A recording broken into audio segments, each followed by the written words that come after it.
안녕하세요. SWM 코리아 임동혁 디렉터입니다. 이번 10월 현장 이슈는 SWM 한국에서 진행되고 있습니다. 오늘 함께 모시고 이야기 나눠보실 분은 SWM 미디어 사역에서 함께 동역하고 계시는 차진웅 감독님이십니다. 안녕하세요, 감독님. 안녕하세요.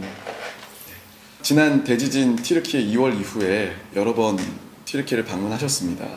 특별히 처음 방문하시고 나서 튀르키예 대지진 구호를 위한 영상을 제작해 주셔서 좋은 반향이 있었습니다.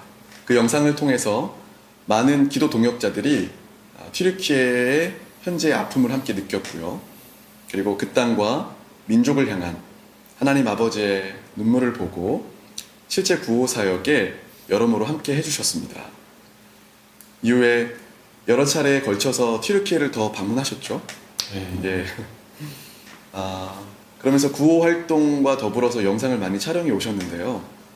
자, 그러면 지진 이전과 이후에 여러 번 튀르키예를 방문하셨는데 이전과 이후 그리고 지금까지 하나님의 추수의 땅이라고 일컫는 튀르키예가 어떻게 달라지고 있는지 직접 보시면서 느낀 것들이 있으실 텐데요.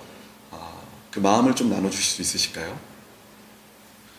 튀르키예를 2014년부터 이제 가기 시작했는데 일단 지진 전에 가지고 있었던 마음이 분명한 건 뭐였냐면 사도행전에 그 바울의 전도 여행이 시작된 그 지역들, 그러니까 사도행전 13장에 바울의 1차 전도 여행도 사실 다 터키에 있는 도시들이었고 그곳에서 사도행전이 시작이 돼서 이방인에게 복음이 들어가고 전 세계에 복음의 물결이 흘러갔던 같은 바로 그 지역에서 두 번째 사도행전이 시작됐구나 라는 것을 경험했던 것이 사실 지진 전의 일이었었어요. 많은 영혼들이 주님 앞에 돌아오고 있고 교회들이 개척이 되고 있고 사실 그 모양은 그 사도행전 그때의 모양이랑 같은 모양이 지금 같은 지역에서 같은 땅에서 일어나고 있는 거잖아요.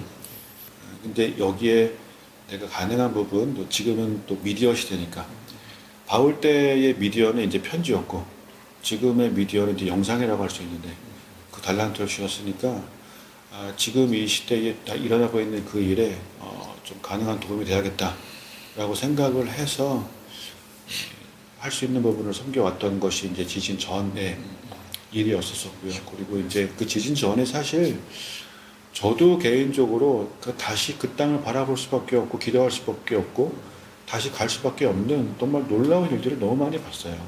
그래서 그 일들을 계속해서 더 많은 미디어로 만들려고 했었던 그 와중에 올해 이제 갑자기 지진이 터지게 되었고 그래서 이제 그 지금까지 하고 있던 그 모든 방향이 갑자기 지진으로 맞춰지면서 이제 지진 구호 사역을 올해 계속 하게 됐죠.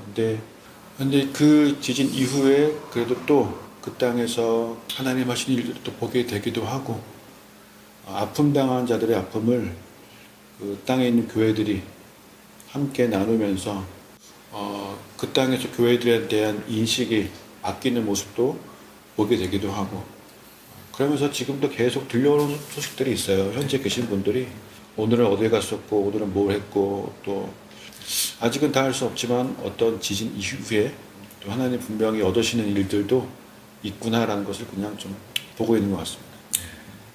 그러니까 감독님의 영상을 찍어주신 걸 보면 이렇게 인물도 나오고 또 현장도 나오고 자연 풍경도 나오더라고요. 근데 이번 지진 현장에서 무너진 잿더미와 건물들도 보셨지만 그 너머에 영혼들이 이제 보이셨잖아요. 이제 그 땅에서 재난의 현장 속에서 이제 그 땅의 사람들이 제일 기억에 남으시고 인상에 남으실 텐데 대지진으로 삶의 터전을 잃어버린 이재민들 또는 전 세계 여러 단체에서 구호 활동을 오셨던 봉사자들 그리고 여전히 그 땅과 민족을 섬기면서 현지에서 오랫동안 사역하고 계시는 사역자님들 여러분이 계실 겁니다.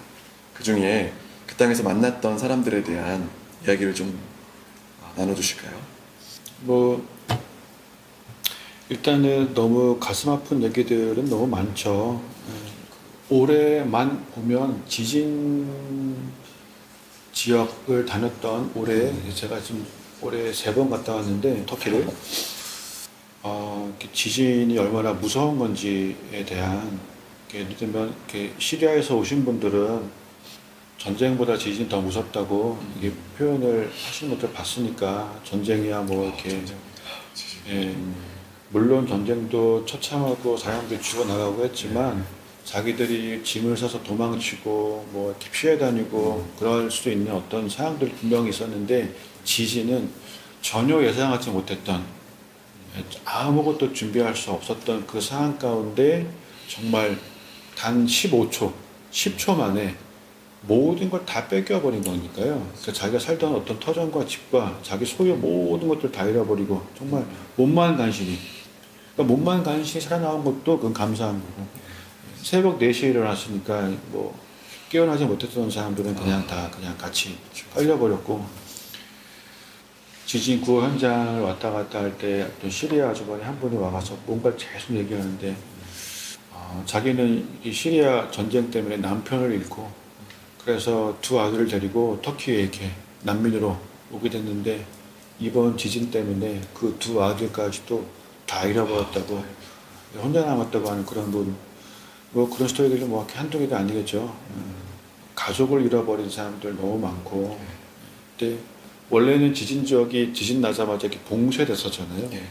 2주, 3주 정도 그러니까 외부 사람들이 들어갈 수 없었던 그런 상황 가운데 저희가 이제 2주 뒤에 봉쇄 풀리자마자 들어갔던 건데 어떻게 보면 이제 그 모습 그대로였어요. 이제 골든 타임이 좀 이렇게 지나가면서 지진 골든 타임이 한 뭐 일주일에서 열흘 정도 이제 그 구호 인력은 다 빠지고 철수 인력이 들어가서 이제 그 철수 무너진 자네들 철수하는 그 과정 가운데 저희들까지 어떻게 보면 들어간 건데 그 철수하는 약간 철거죠 철거. 네, 철거 과정 가운데 이제 그 자기들의 무너진 집 거기서 그 물건 하나라도 더 건져 보려고 사람들이 그 집을 떠나지를 못하고 여진이 계속 있기 때문에 그 위험한 상황이거든요. 왜냐하면 거기서 만나는 사람들 보면은 다 이렇게 물병 하나씩 갖고 있어요. 대화하면서도 물병을 놓고 대화를 해요. 왜냐하면 여진이 계속 있으니까 그 물병에 물이 이렇게 흔들리는 걸 보면서 대화를 하는 거예요. 이게 몸에 느껴지지 않아도 여기 이렇게 표시가 나니까 그러니까 그렇게 사람들이 그 안에서 왔다 갔다 하고 있는데 그러면서도 자기의 무너진 그 집 안에서 물건 하나라도 더 혹시 찾을 수 있는가 하면서 계속 그냥 할머니, 엄마, 아빠, 애들이 그 집을 이렇게 뒤지고 있는 거예요. 근데 너무 위험한 거예요. 어떤 장비도 없어. 그냥 손으로 하나하나 뭐 물건을 막 짚고 있는 그런 모습들을 보면서 좀 마음이 아프기도 했고 그 다음에 이제 그 난민들 가운데 이제 시리아 난민들은 워낙 어려우니까 그 지진 전에도 난민들이 어렵게 살아가잖아요. 그러니까 뭐 법적으로도 최저시급에 일반 터키인이 받는 것보다 이제 반밖에 못 받고 어렵게 살다 보니까 애들도 다 일자리 이렇게 내보내고 하니까 원래 그런 어려운 상황이었는데 지진 터지고 나서 이 시리아 청년들이 뭘 하고 있냐면 건물이 붕괴됐거나 아니면 건물이 이렇게 무너지기 직전 거기 이제 못 들어가요. 너무 위험하니까 들어가면 이렇게 큰일 나볼 수도 있고 그런데 시리아 청년들이 뭘 하고 있냐면 돈 받고 들어가서 물건들을 꺼내주는 일을 하고 있는 거예요. 근데 그 일들이 사실 진짜 위험해요. 그 추가 분기가 분명히 있고 그럼에도 불구하고 얘네들이 이제 이 상황이 힘드니까 그 돈 받고 들어가서 올라가서 그러니까 어디서 목숨 걸고 하는 거죠. 물건을 꺼내서 갖다 주고 또 물건 꺼내서 갖다 주고 이런 일들을 또 하고 있기도 해요. 이게 참 상황이 많이 처절하고 이렇게 막 다니다 보면은 철거하면서도 사이렌이 삐용삐용삐용 울리잖아요. 그러면 이제 그게 그 시신이 발견된 거거든요. 그러니까 물론 이렇게 그 도시들 처음 들어갔을 때 받은 충격에 비하면 왜냐하면 믿을 수가 없더라고요. 이게 안디옥 같은 경우에는 안디옥이 이번 지진 피해 가장 많은 피해 입은 지역이잖아요. 안디옥은 이미 뭐 1000년 전인가 지진으로 일단 도시가 한번 다 없어진 또 그런 역사의 기록이 또 있는 것 같은 그런 도시이고. 근데 안디옥 같은 경우에는 도시 전체에 있는 건물들 중에 66%가 무너졌다고 하니까 뭐 정말 사실 나머지 34%의 건물들도 그 건물이 온전하지는 못해요. 이렇게 다 기울어져 그렇죠. 있고 근거가 있고 지금 무너지기 직전. 이렇게 사람이 살 수 없는 어떤 그런 형태에서 그 안디옥에 들어가서 이렇게 길거리 걸어가는데 와 이게 뭐 믿을 수가 없는 거예요. 이 무슨 영화 세트장을 걷고 있는 것 같은 어떤 그런 정말 맞아요. 네. 그 안디옥에서 그 안디옥에서 어떤 것들을 보게 됐냐면 국제 YM 청년들 터키 그 국제 YM 청년들이 지진 나고 나서 얘네들이 이제 그 막 기도했겠죠. 기도하고 이렇게 막 그런 과정에 얘네들은 젊은 애들이 뭐 지진 구호를 해본 경험도 없고 뭐 자기들이 가진 것도 없고 돈도 없고 뭐 할 줄 아는 것도 없고 근데 이때 마음이 불타오른 거예요. 마음이 불타올라서 모두가 다 안디옥에서 도망쳐 나고 있는 그 시점에 지진 나고 나서 우리가 들어가서 뭐라도 좀 해야겠다 라는 그런 마음을 가지고 얘네들이 안디옥에 들어간 거예요. 들어가긴 들어가는데 뭐 아무것도 가진 게 없고 몸뚱아리밖에 없는 애들이 뭘 해야 되나라고 하는 그 와중에 얘네가 길거리에서 누굴 만났냐면 그 미국에서 온 그 블레싱 오퍼레이션이라는 오퍼레이션 블레싱인가? 오퍼레이션 블레싱이었던 것 같아요. 오퍼레이션 블레싱이라는 이 NGO 단체는 사실 이제 그 경험도 많고 이 구호에 대한 그 재정도 동원돼 있고 구호 물품도 동원돼 있고 모든 걸 다 갖추고 있었는데 맨파워가 없었던 거예요. 달랑 4명이 들어왔어요. 4명. 네, 4명이 들어온 상태에서 구호 활동을 해야 되는데 맨파워는 없고 하고 있는 와중에 이 오퍼레이션 블레싱과 이 YM 청년들이 만난 거예요. 그러니까 얘네 완전히 이 만남이 맞아요. 시너지가 된 거죠. 한쪽은 아무것도 없고 아무것도 할 줄 모르는데 맨파워만 있고 한쪽은 모든 걸 다 갖췄지만 맨파워만 없고 그래서 이 둘이 거기서 만남이 되음으로 인해서 그러니까 본격적인 그 활동이 시작이 된 거예요. 대단해요. 그냥 그 여진 계속 나고 있는 그 길거리에 텐트를 쳐놓고 또 그 텐트 안에 구호 물품을 쌓아놓고 구호 활동을 하기 시작한 거예요. 근데 그걸 보고 이제 군인들이 사실 그 지진 지역의 그 분위기가 장난이 아니에요. 그러니까 사실 그 구호 활동을 하러 들어가는 그 사람들이 위험했어요. 저희가 들어가기 직전에도 그 긴급 회의가 어떤 일이 있었냐면은 그 구호 활동 그 물품을 탈취하려고 터키 내에서는 이제 총기가 법적으로 이제 소지가 되는 허용이 되니까 그 구호 물품들을 가지고 들어가는 차들을 막 총으로 쏴서 그 물품을 탈취하고 있는 사건이 좀 있었던 거예요. 그래갖고 이제 저도 들어갈 때 제 가족이나 주위 사람들이 걱정을 많이 했어요. 뭐 저도 좀 터키 들어갈 때 전에 하지 못했던 그런 긴장도 많이 하고 그러면서 들어갔었었는데 이 청년들은 그냥 길거리에서 먹고 자고 살면서 이렇게 있었으니까 그 군인들이 쫙 깔려 있으면서 왔다 갔다 하다가 얘네들을 보고 군인들이 와서 야 얘네 위험하다, 얘네 그러면 안 된다 라고 해서 이들을 그나마 좀 온전한 건물이었던 웨딩홀 건물로 얘네들을 이렇게 옮겨준 거예요. 옮겨줘서 거기서 이제 물품을 쌓아놓고 이 청년들이 먹고 자고 지내면서 지내면서 구호 사역을 시작했고 특별히 뭘 하기 시작했냐면 얘네들이 이제 그 요리를 해서 이렇게 식사 대접하는 그 일들을 시작을 했어요. 얘기를 들어보니까 저희가 그때 그 방문했을 때 매일 800명을 먹이고 있더라고요. 청년들이 한 10몇 명이 대단한 거예요. 여기 그 모이는 청년한테 야 얘네 몇 살이야 물어봤더니 거의 다 20대 애들이에요. 20대 애들이고 그 저희가 딱 방문했을 때 이제 그분들도 사실 이게 보통 사역이 아니기 때문에 좀 이렇게 번갈아가면서 또 쉬어야 되고 일주일 동안 대표분 들어가서 쉬고 계셨고 그 기간에 또 전체 그 대표를 하고 있는 젊은 청년이 있었어요. 넌 몇 살이냐 물어봤는데 24살이더라고요. 24살.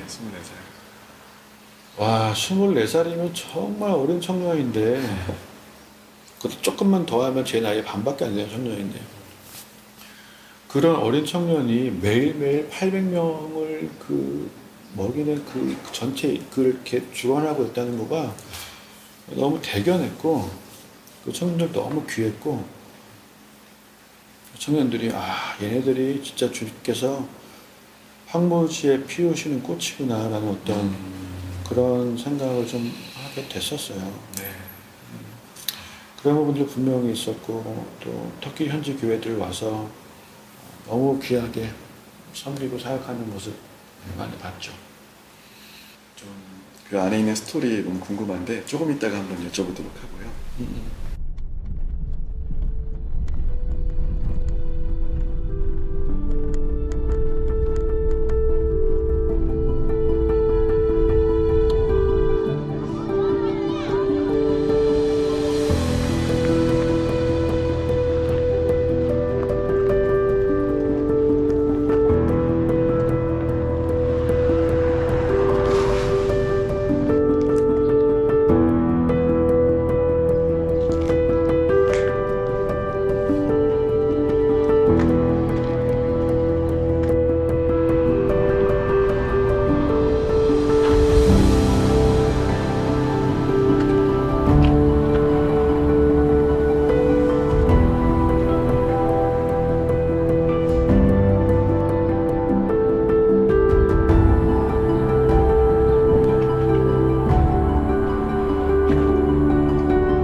하나님의 숨결이여 소멸하는 불이시여 태워주소서 나로 온전히 주의 것 될 때까지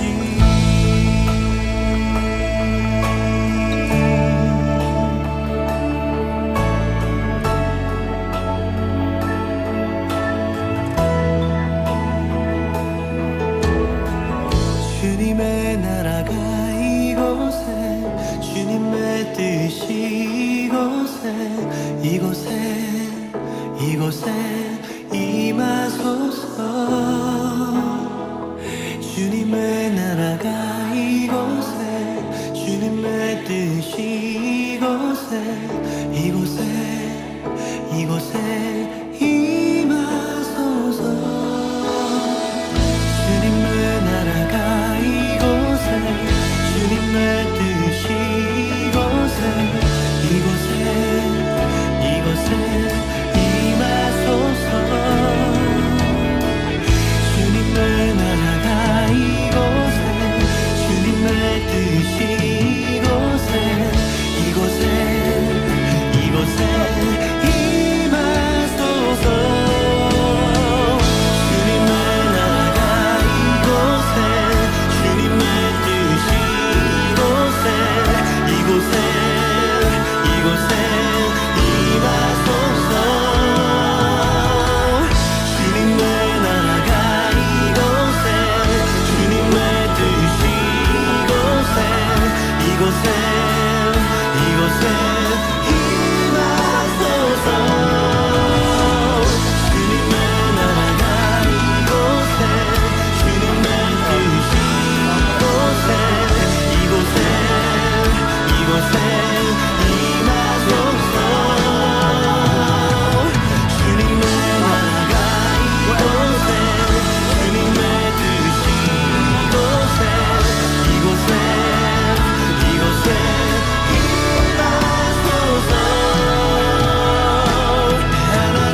감독님은 한 사람의 사역자이면서 또 영상 전문가이시란 말이에요.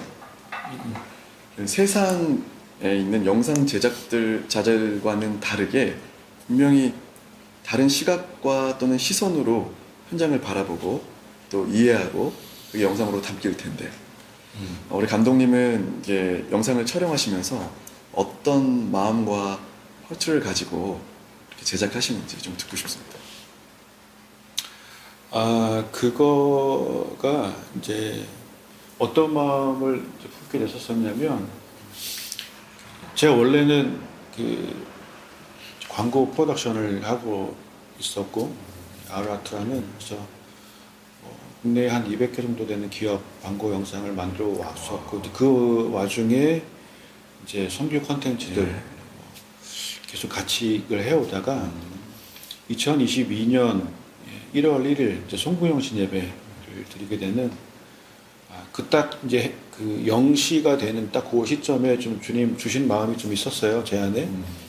그래서 지금 시대가 이제 좀 긴박하구나. 지금 시대가 이제는 약간 골든 타임이라고 느껴질 수 있을 만큼 여기서 이제 더 시간이 지나면 살리고 싶어도 살릴 수 없는 그런 상황들이 올 수도 있고, 지금 이 골든 타임처럼 느껴지는 요 안에서 빨리 할 수 있는 것들을 좀 해야겠다라는 그런 마음이 좀 있어서 크리스천 콘텐츠와 성교 콘텐츠에 좀 올인해야겠다라는 어떤 그런 부담을 가지고 지금까지 해왔던 일들을 좀 멈추기로 결단을 하게 되었었고, 이제는 그냥 성교 콘텐츠와 또 다음 세대를 살리는 그런 크리스천 콘텐츠에만 그냥 좀 올인하자 라고 좀 다짐을 하게 됐었어요. 다짐을 하게 된 그 와중에 얼마 안 가서 좀 주신 단어가 하나 있었는데, 그 단어가 샤케드라는 단어였어요. 샤케드가 히브리어의 아몬드라는 의미예요. 아몬드. 근데 이제 성경에 그 살구나무라고 번역되어 있는 그 것들이, 살구나무가 사실은 아몬드 나무예요. 살구 꽃도 사실 원래는 아몬드 꽃이에요. 이게 이제 아마 한 100여 년 전에 성경을 한국말로 번역하던 그 시기에는 어쩌면 아몬드가 뭔지를 모르셨기 때문에 가장 가까운 단어인 이제 살구나무로 번역을 하신 걸 수도 있겠다라고 생각을 해요. 근데 이제 그게 원래는 다 아몬드 나무가 아몬드 꽃인데, 그 아몬드가 이제 샤케드라는 단어예요. 이 샤케드라는 단어를 좀 주셨고, 샤케드라는 단어에 이제 그 히브리어가 이제 같은 단어 안에 몇 개의 의미가 있잖아요. 근데 아몬드라는 의미도 있지만 그 안에 미리 보게 하다라는 의미가 있어요. 미리 보게 하다. 그 1월, 2월에 이스라엘 전역에 제일 먼저 피는 꽃이 아몬드 꽃이고, 그리고 또 그 성경에 그 7 금초대가 나오잖아요. 그 메노라라는 그 7 금초대 그 꽃, 불이 붙는 그 끝에 그 꽃봉오리 모양, 사실 이게 이제 그 아몬드 꽃 모양으로 만든 건데, 거기에 이제 불을 피우고, 그래서 그냥 그 미리 보게 하다라는 그런 의미에 가지고, 그 하나님이 일을 하실 때 선지자들에게 미리 알리시지 않고는 일을 하시지 않는다고 말씀하신 것처럼, 그 시대의 선지자들이 어떤 그 역할을 했잖아요. 하나님의 마음, 아버지의 그 마음에 있는 것들을 미리 알리고 알리는 역할들을 했던 것처럼, 이 샤케드 프로덕션이라는 아몬드 프로덕션이라는 우리 안에서 만들어내는 영상들은 지금의 이제 미디어의 어떤 시선으로서 아버지 마음 안에 있는 것들을 좀 미리 알리고 외치는 역할들을 좀 해야겠다라고 생각하게 된 부분도 분명히 있었고, 그 아버지의 마음이라면 어떤 그것이 아버지의 소원일 수도 있잖아요. 하나님께서 원하시는 것들, 기뻐하시는 것들을 좀 이렇게 빨리 먼저 말해서 그걸 듣는 자들이 움직일 수 있도록, 교회들이 움직일 수 있도록, 하나님의 마음을 아는 자들이 그 일을 행할 수 있도록 하는 그 통로 역할, 통로가 이제 미디어니까 그런 것들을 하는 거, 어쩌면 하나님의 마음의 그 창의 역할을 하는 걸 수도 있겠죠. 그 역할, 그리고 이제 거기에 플러스 또 불, 그걸 통해서 이제 불을 지피는 역할들을 해야 된다는 어떤 마음의 좀 부담감이 분명히 있었고, 그래서 어떤 현장을 다니면서 촬영을 하거나 그 콘텐츠를 만드는 이제 구상을 할 때 그 현장 가운데 아버지께서 보이시는 것들을 촬영을 하고 싶다라는 마음이 좀 분명히 있죠. 그래서 내가 무언가를 찍었을 때 이걸 가지고 이제 편집을 했을 때 보는 사람들로 하여금 아버지와 대화가 되는 어떤 그런 통로가 될 수 있도록 하나님이 말씀하시고자 하시는 것들을 보는 사람들이 볼 수 있는 것들을 위한 걸 가지고 그런 것도 좀 캐치하고 싶은 마음을 가지고 좀 카메라 가지고 돌아다니고 그러고 있는 중입니다. 아몬드 프로덕션 맞으신가요? 네. 아몬드 프로덕션. 미리 하나님의 마음을 보고 그것을 흘려주는 아버지의 마음을 흘려보내주는 그런 창구. 정말 기대가 됩니다. 현재 저희 SWM에서 제작하고 계신 영상들이 있는 걸로 알고 있습니다. 정말 기대가 됩니다. 제가 이전에 불 시리즈 영상이나 이런 것도 몇 번을 봤거든요. 이제 앞으로 제작될 영상들이 어떤 내용인지 또 저희가 어떤 기대를 가지고 기다리면 좋을까요? 좀 얘기 좀 부탁드립니다. 사실 이제 코로나 이전에 불 시리즈가 있었고 그 이후에 이제 바람 시리즈를 원래 2023년에 기획해서 제작이 들어가다가 이 지진 때문에 이제 멈춰진 거였었는데 바람 시리즈는 이제 드라마 형식으로 만들어 놓은 거였었기 때문에 터키 안에 있었던 크리스찬 영화사, 그러니까 영화사는 영화사인데 거기 대표가 크리스찬이셨던 분이랑 이제 미팅도 하고 배우들도 소개받고 그래서 이제 또 한국에 우리가 알만한 영화를 작업하셨던 그 작가님 또 같이 작업을 하게 돼서 그런 부분들 터키 안에서 일어났던 정말 아름다운 일들 그런 것들을 좀 이렇게 드라마 형식으로 제작을 하는 거가 진행이 되다가 지진 때문에 멈춰졌다. 근데 그거가 일단은 뭐 이렇게 연기가 됐죠. 이게 어떻게 될지 잘 모르겠어요. 할 수 있을지. 그게 뭐 하나님께서 원하시면 이루어지겠죠. 근데 제가 하나님보다 앞서가고 싶지 않기 때문에 그냥 있어요. 하나님께서 이루어 가시면 이루어 가는 거고 아니면 아닌 거고. 그리고 이제 그 외에 또 이 지진 관련해서 컨텐츠 몇 개 또 지금 준비하고 있는 거 있어요.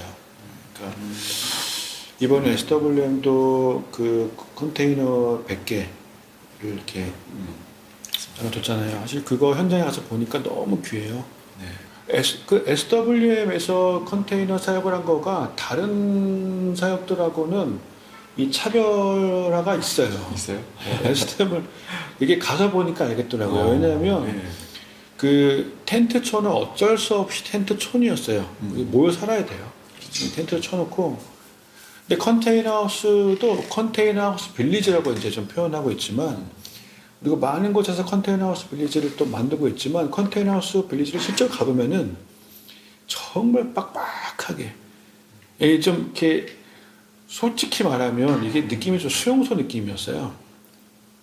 처음에 수용소. 네. 그러니까 정말 그 철조망으로 둘러싸여져 있어서 나가고 들어오는 것도 쉽지 않은데 거기에 그 컨테이너 하우스들이 빽빽하게 이렇게 막 다닥다닥 붙어서 이렇게 거의 수용소 느낌이었어요.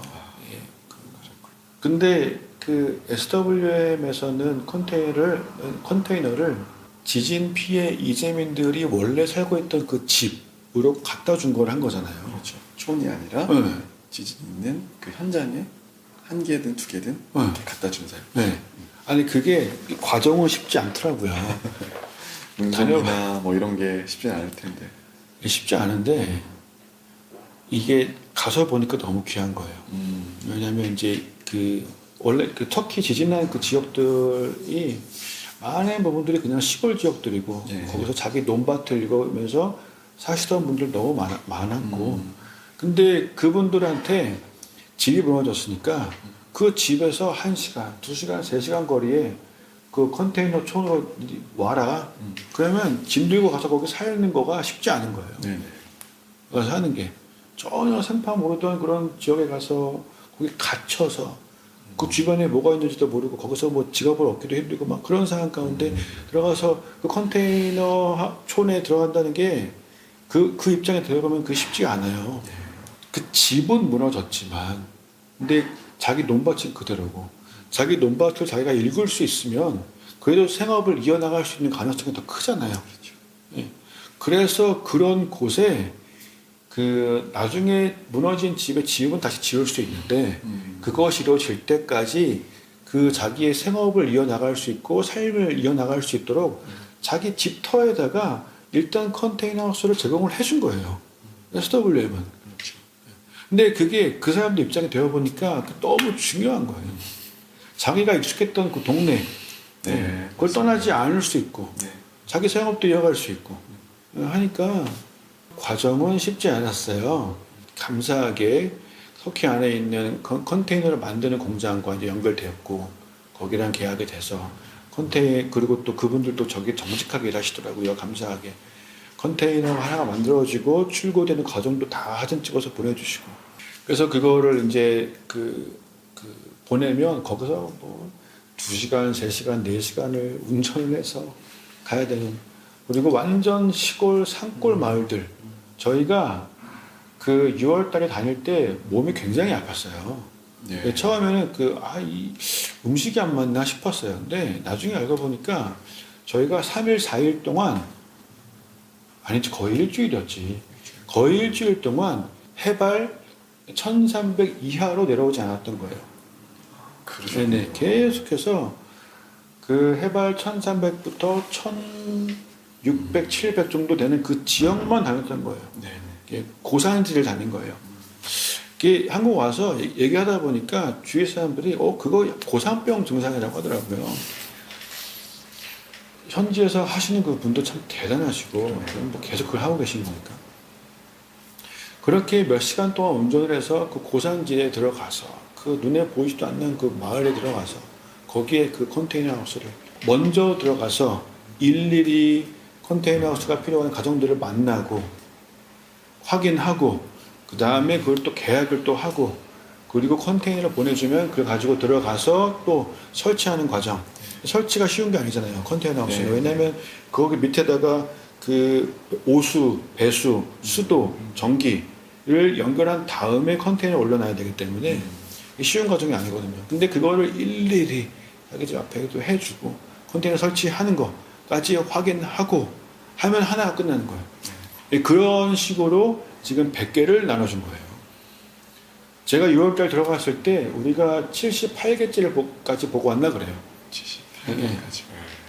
정말 너무 귀하고 그 과정은 정말 쉽지 않지만 100개 이렇게 하나 해주고 전부 일로 이사 오세요 하면 쉽죠. 그렇죠. 그건 쉬운데 그 일일이 집이 필요한 사람들에게 하나하나 다 갖다 주는 컨테이너 하우스 생각보다 너무 괜찮아요. 사실 생각보다. 네. 그 안에 이제 방 2개와 샤워 부스와 화장실 또 이제 모든 것도 생각보다 잘 갖춰져 있더라고요. 그래서 그 귀한 가정들 가운데 그 컨테이너를 받으신 분들 네.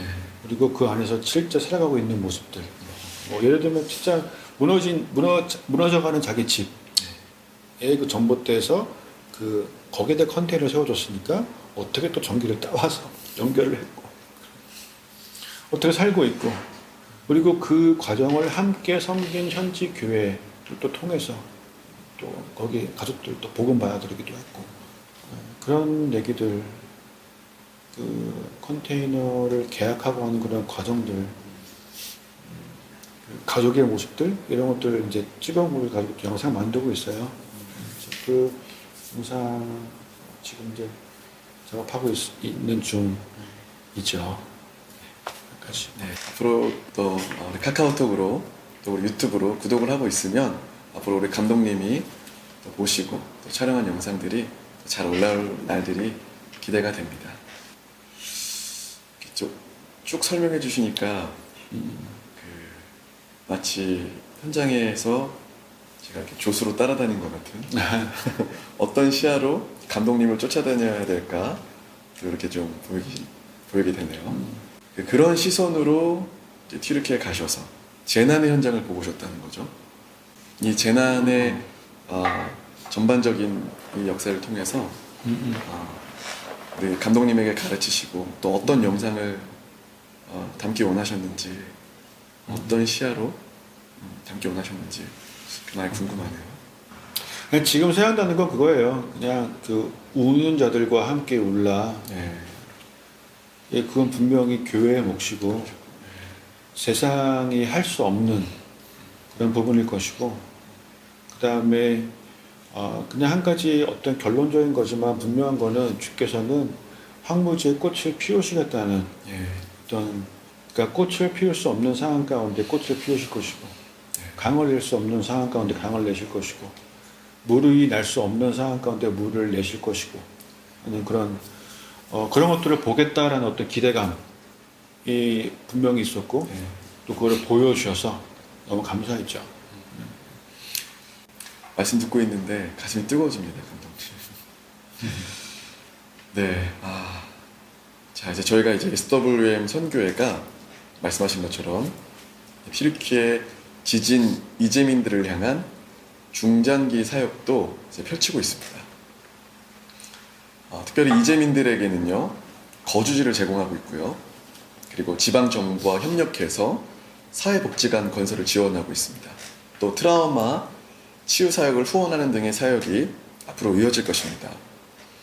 현장을 수차례 경험하신 사역자로서 이제 재난을 넘어 이제 대추수를 향해 나아가는 데 있어서 반드시 요구되는 사역 그리고 우리의 자세가 있다면 어떤 것이 있을지 한번 도전해 주십시오. 일단은 그 아픔에 대한 공감.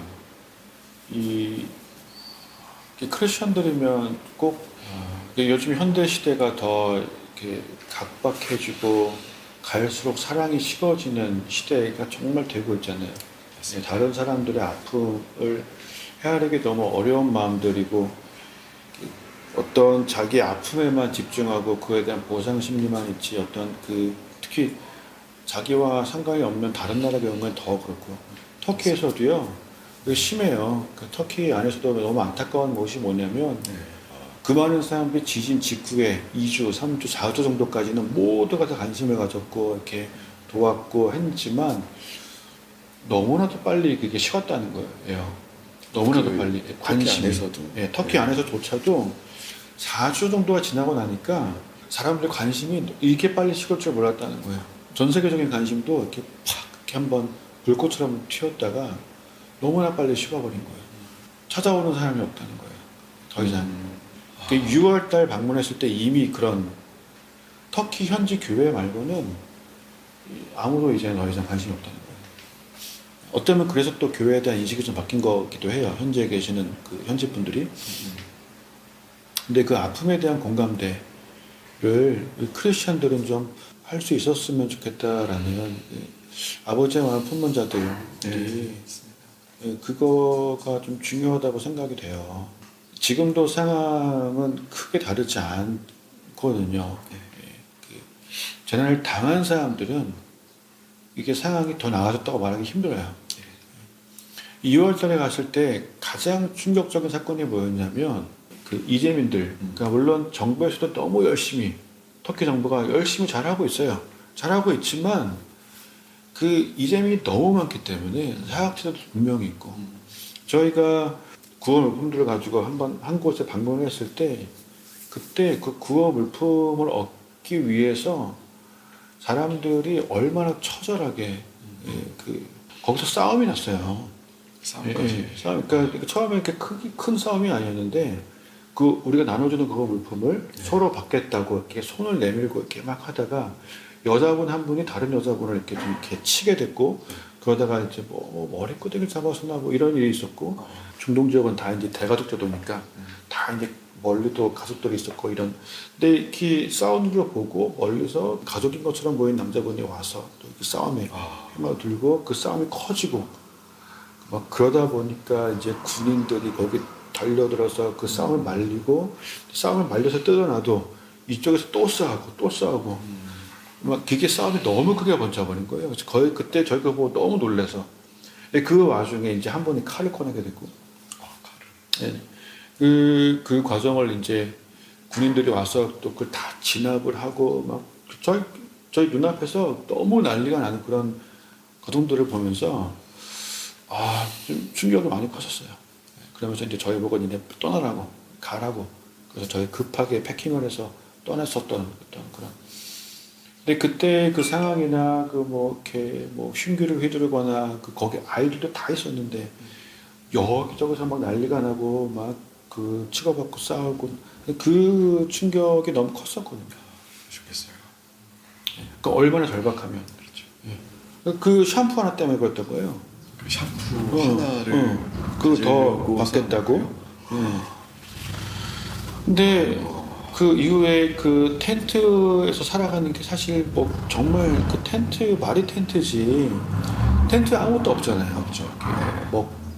뭐 씻고 자고 이 모든 생활이 불편한 거예요. 지금은 이제 컨테이너로 또 바뀌었지만 그거조차도 쉽지 않아요. 그치? 내가 그런 일을 만약에 당했다면 어떨까라는 생각을 좀 많이 하게 돼요. 그러니까 물론 그래서 그거를 혹시라도 만약에 뭐 한국이든 어딘가에 지진이 더 발생한다면 이거에 대해서 좀 대비하고 준비를 뭘 할 수 있을까라는 생각도 물론 하게 되지만 내가 그런 일을 당한다면 어떻게 될까라는 생각을 하다 보니까 근데 그 아픔이 또 눈으로 받고 아픔이 좀 공감돼 형성이 되는 그런 부분들 이 때문에 계속 또 마음을 쓰게 되고 더 한 번이라도 더 방문할 수 있으면 하게 되고 또 촬영을 하게 되고 또 구호의 마음이 더 계속 몰릴 수 있도록 영상 또 열심히 만들게 되고 하는 그런 부분이 있는데 좀 이렇게 그 아픔에 대한 공감을 할 수 있었으면 좋겠다라는 소망이죠. 근데 또 그게 또 보지 않으면 공감이 안 되잖아요. 그런 면도 있습니다. 네. 그래서 더 영상 더 만들어야 되고 하는 그런 부분이 또 분명히 있고 지속적인 어떤 그 땅에 그 도시에는 그 영혼들에게 니드가 있으니까 분명히 그 학교가 무너져 버린 아이들 그리고 삶이 무너져 버린 그 가정들 필요한 거 너무나 많기 때문에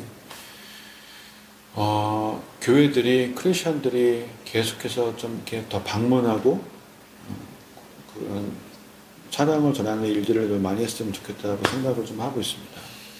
네, 그러니까 저희 SWM 선교회가 이렇게 연합 기도나 또 이제 온라인으로 또 가진 못하지만 국내에서 이렇게 기도를 했던 그런 일들이 많았는데 이제는 영상을 시청하시거나 또는 영상으로 안 되겠다 하나님 더 마음을 주신다 실제로 현장에 나가서 현장에 나가면 그 사랑이 필요하고 또 공율이 너무 필요한 분들이 많기 때문에 SWM 선교회가 이 사역을 하나님의 시즌에 맞게 잘 감당해내고 있고 또 그것들을 더 능히 감당해야 될 거라고 말씀 들으니까 확신이 듭니다.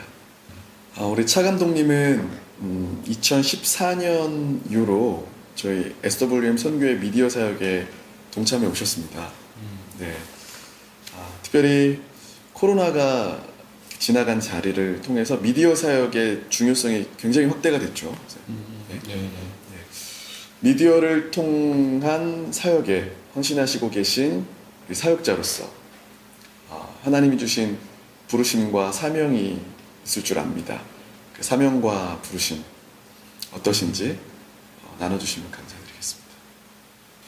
일단은 저는 미디어 사역자로서 저의 사명은 어렸을 때부터 뭐 초등학교, 중학교, 고등학교 뭐 다 방송부를 해왔고 그런 걸 좋아했었고 그러셨군요. 네, 대학교에서도 그 전공을 했고 음악도 미디어고 영상도 미디어고 음악과 영상은 그 만드는 사람의 어떤 영이 묻어나온다고 생각해요. 네. 이제 제 자신을 지키는 것도 제일 중요하고 어렸을 때부터 음악과 영상으로 이제 전도하고 선교하는 어떤 비전이 분명히 있었기 때문에 그게 사명인데 일단 지금은 미디어라는 것 자체가 한번 이제 시대가 바뀌었어요.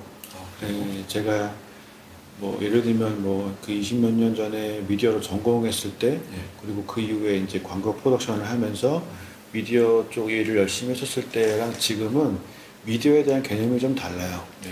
그때는 어떤 특정 인원이 미디어를 제작을 하고 이거를 또 이제 다수가 시청을 하는 그런 개념이었지만 지금은 미디어 그러지 않잖아요. 예, 저는 이제 앞으로 지구상에 있는 모든 사람들은 둘 중에 하나라고 생각해요. 컨텐츠를 만드는 자 아니면 컨텐츠를 보는 자. 보는 자. 예. 지금은 누구나 컨텐츠를 만들 수 있어요. 네. 그리고 오히려 참 재밌는 거는 방송국이 따라하고 있잖아요. 오히려 그렇죠. 연예인들이 유튜브를 하고 맞아요. 예, 그런 시대이기 때문에 지금은 크리스천들의 교회들이 더 많은 이렇게 컨텐츠를 만드는 자들이 되어야 된다고 생각을 하고 있어서 네. 그 중요하게 생각하고 있는 사명 중에 하나는 그 미디어 스쿨을 하고 있어요. 예, 미디어 그래서 스쿨. 네네. 미디어 사역자들을 이렇게 계속해서 길러내는 일들 지금 예, 뭐 매년 하고 있었었고 한 번 할 때마다 뭐 많으면 10명 이렇게 계속 매주 모여서 이제 촬영 기초부터 영상 편집까지 기획 감독 이런 PD 이런 모든 것들을 하는 것들을 이제 막 이렇게 가르치는 일들. 그래서 그 친구들 뭐 정말 방송국에 지금은 거기 출신들이 방송국 취직도 하고 뭐 미디어 간사가 되기도 하고 교회에서 미디어 담당이 되기도 하고 또 다시 또 대학 미디어 전공하러 가기도 하고 지금 각 분야에서 열심히 활동들을 하고 있어요. 또 어떤 프로젝트가 있으면 다시 모이기도 하고 그렇게 이제 좀 사람들을 길러내는 거를 좀 중요하게 생각을 하고 있고요. 그리고는 또 여전히 현장을 다니면서 이제는 체력이 예전 같지는 않은데 옛날에는 또 카메라 이만한 거 들고 다니면서도 뭐 괜찮았지만 지금은 옛날에 좀 카메라 이름만 네, 옛날 사진 보면은 뭐 그 배낭 자체가 제 등보다 컸으니까 이렇게 네, 메고 네, 다니는? 네, 그런 거 사실 2014년 터키 처음 갔을 때 그거 가지고 갔을 거예요. 아.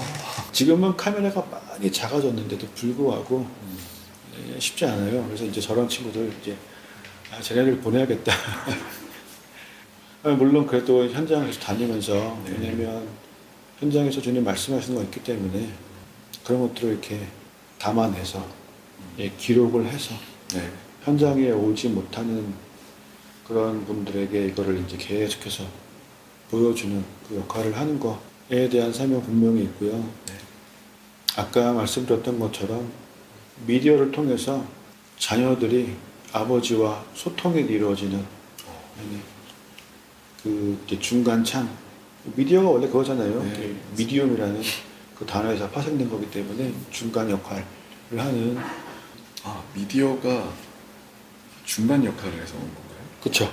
처음 미디어가. 알았습니다. 그 단어가 그 자체가 거기서 파생이 된 거예요. 영적인데요? 영적이에요. 예, 영적. 그래서 크리스천 컨텐츠를 제작을 하는 거, 그걸 하는 거, 아버지의 마음을 미리 보이게 하고 아버지의 생각들, 그 말씀하시는 것들을 이렇게 계속해서 보여주고 또 이 말씀이라는 성경이라는 그 컨텐츠를 계속해서 또 이제 지금 시대의 미디어의 포맷으로 만들어서 보여주는 것들, 하나님 하시는 일들을 담아내고 또 이렇게 보여내고 하는 그런 것들에 대한 사명이 있지요. 저희가 살다 보면 이렇게 기억에 남는 순간들이 있는데 특별히 우리 감독님은 이 카메라에 담기 위해서 더 많은 시선과 이 각도로 많은 것들을 보셨을 텐데 그 중에 제일 기억에 남는 순간들, 장면이 있으실 것 같습니다. 그거에 대해서 좀 나눠줄 수 있으실까요? 이번에 특별했던 거 기억이 6월부터 7월까지 터키에 있었는데 제가 이제 중동의 여름을 아주 오랜만에 경험을 해봤죠. 예전에 경험도 해본 데 물론 있지만 중동의 여름은 사실 잘 가지도 않고 거기서 부르지도 않고 좀 그런 시기인데 뭐 가야죠. 가야죠. 갔고 오랜만에 갔는데 정말 이 여름이 쉽지 않은 너무 더웠어요. 너무 뜨거웠고 근데 그 너무 뜨겁고 더운 그 와중에 저희가 타고 다니던 차가 에어컨이 고장이 나버린 거예요. 에어컨이 이제 어느 날 저녁 때 갑자기 안 돼서 왜 안 되지 하고 그 다음날 에어컨이 그냥 아예 안 되는 거예요. 근데 그 날이 어떤 날이었냐면 그 터키의 명절이 시작되는 날이었어요. 가장 큰 명절 중에 하나라고 하던데 바이람. 그래서 아침부터 카센터를 찾아서 이렇게 이제 뭐 가스를 충전하거나 그러려고 했는데 몇 도시를 돌아다니는데도 불구하고 문요한 카센터가 없는 거예요. 그래서 저희가 한 이틀, 3일 그 도시를 떠날 때까지 그 뜨거운 중동의 여름에 에어컨이 안 되는 차를 타고 다녔어요. 특별한 기억이었습니다. 야, 제대로 된 중동을 맛보셨네요. 네. 차를 타고 달릴 때 하루에 몇 시간씩 차를 타고 움직이는데 이 창문을 열 수도 없고 닫을 수도 없고 닫으면 정말 그 견딜 수 없는 거고 열어도 이 뜨거운 바람이 들어오는데 바람이 바람이 뜨거워요. 그 뜨거운 바람을 맞으면서 달리는데 나중에는 이렇게 차에 내리니까 목소리가 안 나오더라고요. 근데 저희가 마지막 날 마지막 일정을 다 마쳤어요. 네. 이제 숙소로 가서 짐 꺼내서 공항에 가야 되는 거였단 말이에요. 이스탄불로 움직이기 위해서. 근데 그 이제 마지막 일정 끝내고 마지막 그 도로를 달리고 있는데 그때는 너무 더웠어요. 그 뜨거운 와중에 막 정신 약간 혼미해지기 시작하고 그 와중에 갑자기 두구두구두구두구 이런 소리가 막 들리는 거예요. 그렇죠. 그래서 이게 약간 이러고 있다가 이렇게 딱 눈을 봤는데 그날 일기예보에 비 오는 얘기 전혀 없었고 하늘을 봐도 이게 비가 올 하늘이 아니었어요. 네. 근데 갑자기 너무 신기하게 비가 내리기 비가 시작하는 왔어요. 거예요. 비가 막 내리기 시작하는데 막 그 차 앞 창문에 비가 막 오서 와이퍼를 켜기 시작하고 창문을 열었는데 비가 들어오기 시작하는데 그 비가 얼마나 시원한지 네, 약간 그 기적 같은 거예요. 기적을 주셨네요. 비가 막 내릴 때, 아, 이거 그냥 하나님이 내리시는 거구나. 하나님이 뭔가 이렇게, 잘했다, 뭐, 애썼다, 수고했다, 어떤 그런 느낌? 그리고 무엇보다 이제 그 땅에 주님이 은혜의 단비를 내리실 것 같은 그런 느낌? 그 정말 각박하고 메마른 땅에 주님이 생명의 비를 내리시고 주께서 얻으셔야 할 영혼도 또 얻으시고 그러시겠구나. 그래서 그냥 너무 감사하다. 너무 예. 뭔가 마음이 행복했어요. 네. 예, 그 순간에. 그리고 비가 이렇게 오랫동안 내리지 않았어요. 정말 잠깐 정말 짧게 나오실 것 같아요. 비가. 내리다가 또 멈췄어요. 멈췄는데 그때 그 순간에 너무 행복했어요. 중동의 햇빛을 경험한 자만 얘기할 수 있는 이야기들일 것 같은데요.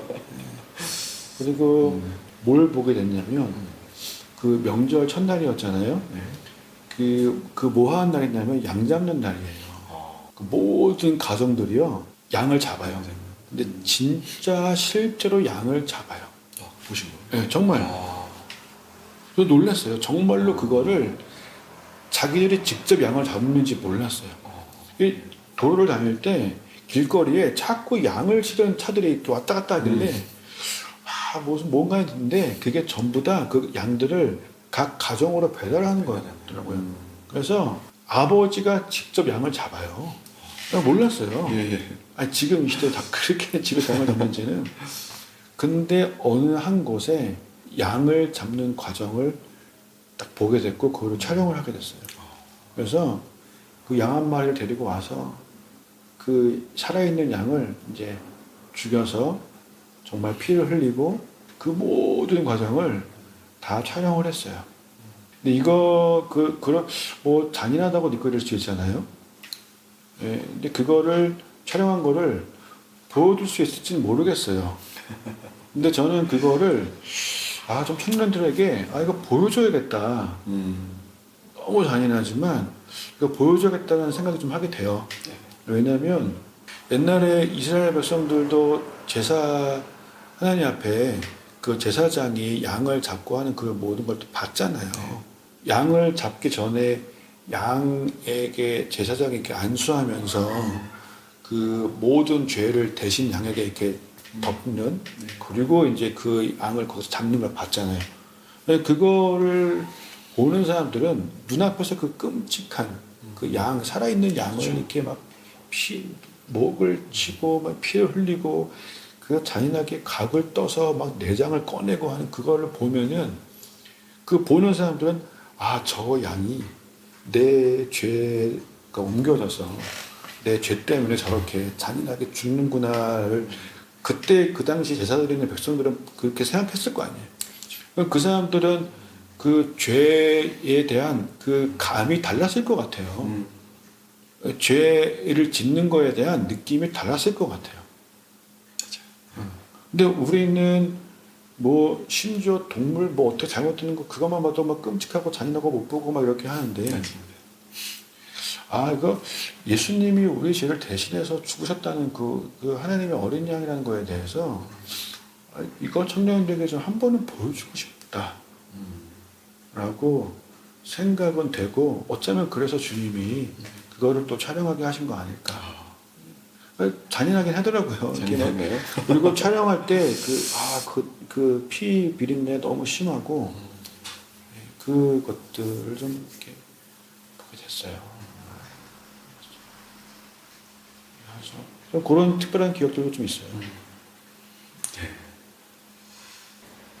제가 오늘 이제 감독님 얘기를 듣고 나니까 제가 이제 SNS에서 본 영상이 하나가 생각이 나네요. 그 한 70살이 훌쩍 넘으신 할아버지가 계신데 그 할아버님이 생맹이신 거예요. 근데 그 전에는 생맹을 보완할 수 있는 안경이 안 나왔던 건데 최근에 개발이 돼서 손자들이 그 아주 최신의 그 생맹을 보완해서 안경을 이렇게 선물해 줍니다. 선물해 주는데 할아버지가 딱 안경을 쓰더니 그리고 가만히 봤더니 눈물을 흘리시면서 너네가 이렇게 아름다운 세상을 보고 살았니? 너무 아름답구나 하면서 찬송을 지르시더라고요. 아, 저희가 이렇게 살다 보면 하나님이 주신 아름다운 풍경, 또 사람들, 많은 광경들이 있는데 저희가 그 하나님 나라의 풍경을 못 보고 지나가는 게 얼마나 많을지 오늘 감독님의 말씀을 들으면서 한 번 더 생각해보는 귀한 시간이었습니다. 오늘 더 나눠줄 것이 많은데 시간 관계상 나누지 못하는 게 너무 아쉽습니다.